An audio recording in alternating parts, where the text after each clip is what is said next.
لله رب العالمين والصلاة والسلام على سيد الأنبياء والمرسلين أما بعد فأعوذ بالله من الشيطان الرجيم بسم الله الرحمن الرحيم وأقيموا الصلاة وآتوا الزكاة وأقرضوا الله قرضا حسنا صدق الله العظيم وصدق رسوله النبي الكريم الأمين ونحن على ذلك لمن الشاهدين والشاكرين والحمد لله رب العالمين۔ میرے دوستو، میں نے آپ کے سامنے قرآن پاک کی ایک آیت مبارکہ تلاوت کی ہے۔ اللہ تبارک و تعالی حق کہنے اور سچ کہنے کی توفیق عطا فرمائے۔ اس کے اندر آپ تعالیٰ فرما رہا ہے وَأَقِیمُوا الصَّلَاةَ وَآتُوا الزَّکَاةَ، نماز ادا کرو اور زکوٰۃ دو۔ دوستو، ہم نے پیچھے ایک ٹاپک بنایا نماز کے لیے، نماز، لیکن آج ہم جو ٹاپک بنا رہے ہیں ہمارا وہ ٹاپک یہ ہے کہ ہم نماز پڑھتے ہیں لیکن قبول نہیں ہوتی، اس کا ہمیں اثر نہیں دکھائی دیتا۔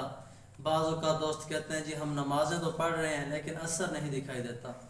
دوستو، اس کے اندر کافی ساری کمزوری ہیں جو کہ میں ایک ایک کر کے انشاءاللہ ابھی آپ کو بتا رہا ہوں۔ دوستو، پہلے تو ایک یہ ہے کہ آپ کا وضو ٹھیک نہیں ہے۔ وضو آپ نے اگر درست طریقے سے کر لیا ہوا ہے تو پھر آپ کا دل جو ہے نماز کے اندر نہیں ہے، کسی اور جگہ ہے۔ وضو کے اندر جی ہم وضو تو کر رہے ہوتے ہیں لیکن وضو کے اندر ہمیں وضو کا خیال نہیں ہوتا، کوئی اور خیال ہوتا ہے، جس کی وجہ سے وضو کے اندر ایک رکن بھی رہ جائے نا، ایک رکن جو کہ فرض ہے، اس کے اندر سے کوئی بال برابر جگہ بھی اگر فرض کریں، اگر خشک رہ جاتی ہے تو وہ وضو نہیں ہوتا، کیونکہ وہ فرض ہے اس کو دھونا نا۔ اس کے اندر سے بال برابر جگہ بھی اگر خشک رہ گئی ہے تو وہ ہمارا فرض پورا نہ ہوا۔ ہم دوست وضو کر رہے ہوتے ہیں بڑی جلدی میں، وضو کیا، دو چھٹے منہ پہ مارے، کوہنیاں دھوئیں، دیکھا نا کہ کوئی جگہ خشک نہیں، بس اس طرح کیا، منہ پہ چھٹے مارے، جس طرح کہ کوئی لعنت بھیج رہا ہو نا، جلدی جلدی مارے اور بھاگے۔ دوستو، وضو کا طریقہ ہے، کسی نے، ایک بزرگ نے کسی کو خواب کے اندر دیکھا کہ وہ بڑی تکلیف میں، پوچھا گیا کہ کیا ماجرا ہے؟ اس نے کہا دوستو، میں نے ایک مرتبہ نا نماز کے اندر جو وضو کیا تھا اس کے اندر تھوڑی سی جلدی کر لی تھی۔ کیا کیا تھا؟ وضو غلط نہیں کیا، تھوڑی سی میں نے جلدی کر لی تھی۔ اسی جلدی کی وجہ سے اللہ تبارک و تعالی نے فرشتوں کو فرمایا اے فرشتوں اس کو سزا دو۔ فرشتہ مجھے اب کہتا ہے جی میں نے تجھے 50 درہ مارنا ہے، پہلے اس نے کہا 100 درہ مارنا ہے، پھر وہ آ گیا 50 پہ، پھر 25 پہ، کام ہوتے ہوتے اس نے کہا 1 درہ تو میں نے لازمی مارنا ہی مارنا ہے۔ اچھا جی، یہ تو تھی وضو جلدی کرنے کی سزا ایک مرتبہ میں، جو ہم روزانہ، ہمیں جگہ بھی خشک نہیں تھی اس کی، لیکن کیا تھا، صرف وضو جلدی کیا تھا، تو ہم کو تو وضو کی توجہ ہی نہیں ہوتی وضو کی طرف۔ جب وضو ہمارا ٹھیک نہیں ہوگا تو ہماری نماز کیسے ٹھیک ہوگی؟ نماز سے پہلے ہمارا جو ہے وہ وضو ہے۔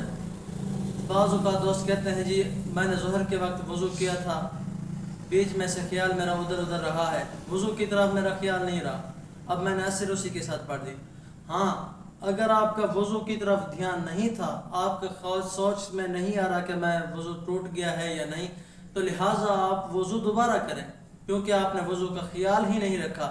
جب وضو کا خیال نہیں رکھیں گے، ظاہر ہے وہ آپ کو تو معلوم نہیں ہوگا، وضو لہٰذا ٹوٹ گیا، دوبارہ وضو کر لیں، نماز پڑھیں۔ بعض اوقات ویسے ہی پڑھ لیتے ہیں لیکن جس کی وجہ سے نمازیں ہماری قبول نہیں ہوتی، اس کی وجہ سے ہمیں برکت نہیں ملتی۔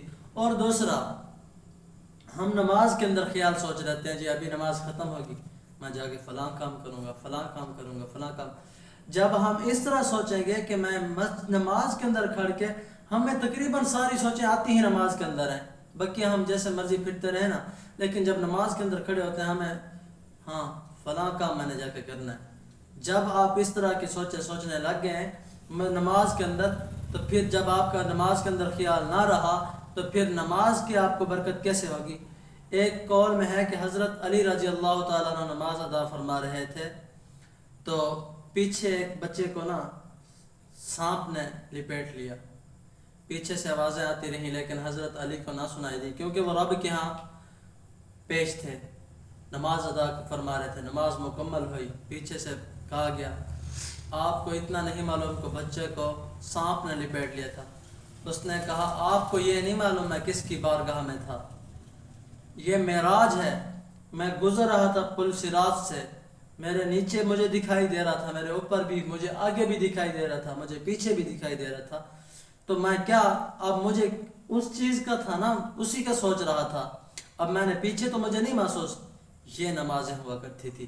اپنا جذبہ بنائیے کہ ہم نماز کے اندر صرف نماز کا ہی سوچیں، نماز کے علاوہ کچھ نہ سوچیں۔ جب نماز کے اندر آ کر قرآن پاک صحیح پڑھنے والے بن گئے۔ اچھا ایک اور وجہ ہوتی ہے، چاہے ہم وضو بھی ٹھیک کر لیں، اس کے علاوہ ہم یعنی کہ نماز کے اندر ہمیں کوئی سوچیں بھی نہیں آ رہی، ایک اور وجہ بھی ہے، جو کہ ہم قرآن پاک کو صحیح طرح درست نہیں پڑھتے۔ قرآن پاک کو غلط پڑھنے کی وجہ سے ہماری نماز قبول نہیں ہوتی، کیونکہ جب الفاظ الٹ ہو جاتے ہیں، معنی فاسد ہو جاتے ہیں، جس کی وجہ سے نماز ٹوٹ جاتی ہے۔ اس کے لیے اگر سجدہ صاحب ہو گیا تو آپ کی نماز ٹھیک ہے، ہو جائے گی قبول، ورنہ نہیں۔ تو بعض اوقات کو تو سجدہ صاحب کا بھی نہیں معلوم ہوتا۔ تو دوستو اپنے قرآن پاک کو ٹھیک کر لو، اپنے وضو ٹھیک کر لو، اپنی نمازوں کے اندر سوچ ٹھیک کر لو۔ اس کے حوالے سے انشاءاللہ ہم آگے بھی پارٹ بنائیں گے، تو آپ دوست ہمارے ساتھ رہیے، انشاءاللہ آپ کو سارا کچھ سکھائیں گے، وضو کا طریقہ، نماز کا طریقہ، قرآن پاک بھی انشاءاللہ آپ کو پڑھا رہے ہیں صحیح طریقے کے ساتھ۔ تو جو دوست اگر پڑھنا چاہتا ہے تو وہ حافظ محمد حسنین چینل کا نام ہے، جا کے وہ سرچ کریں، انشاءاللہ اس کے اوپر آپ کو مل جائیں گے کہ قرآن پاک ہم کس طرح قرأت کے ساتھ پڑھا رہے ہیں۔ اور بقیہ وضو اور نماز کے اندر سے یہ جو خیالات ہٹانے کا ہے، انشاءاللہ ہم اپنے نیکسٹ پارٹ میں انشاءاللہ ضرور بنائیں گے۔ اس وقت تک کے لیے ہمیں اجازت دیجیے، اللہ حافظ۔